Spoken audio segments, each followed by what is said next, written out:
Tiniyak ni Department of Education Secretary Leonor Briones na may sapat na pondo ang ahensya para tugunan ang pangangailangan nito sa susunod na taon.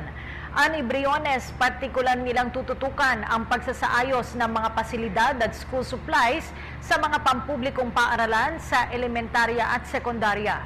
Si George Bandola sa detalye. Pangako ni Secretary Leonor Briones, magkakaroon ng sapat at napapanahong pondo ang Department of Education para tugunan ang mga pangangailangan nito sa susunod na taon.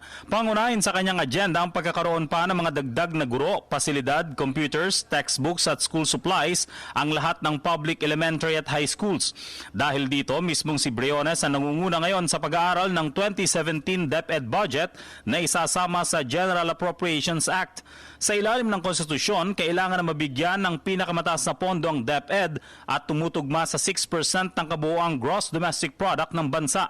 Nakiusap din ito sa kanyang mga tauhan na maging masinop sa paggasta. Subalit batid din ang bagong kalihim ng edukasyon na karaniwang napipigilan ng mabagal at technical na procurement process ang mabilis pag-iimplementa ng mga napapanahong programa ng DepEd.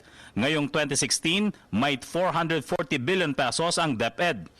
Samantala, patuloy na nagpapaalala si Briones sa mga pamunuan ng mga pampublikong eskwelahan na tigilan na ang pwersahang pangungulekta ng mga otorisado at hindi otorisadong bayarin na nagpapahirap sa mga estudyante.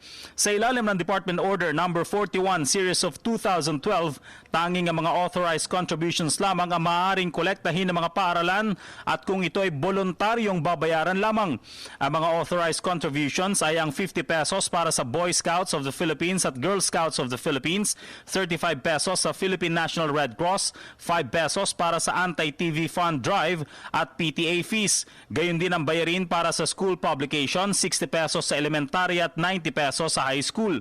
Nagbabala rin si Briones sa mga school administrators na bawal ang sobrang mahal na PTA fees.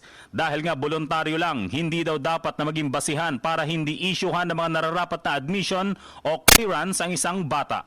Para sa PTV News, George Bandola. Ako po si Cathy San Gabriel. Subscribe na sa PTV YouTube channel. I-click lang po ang subscribe button.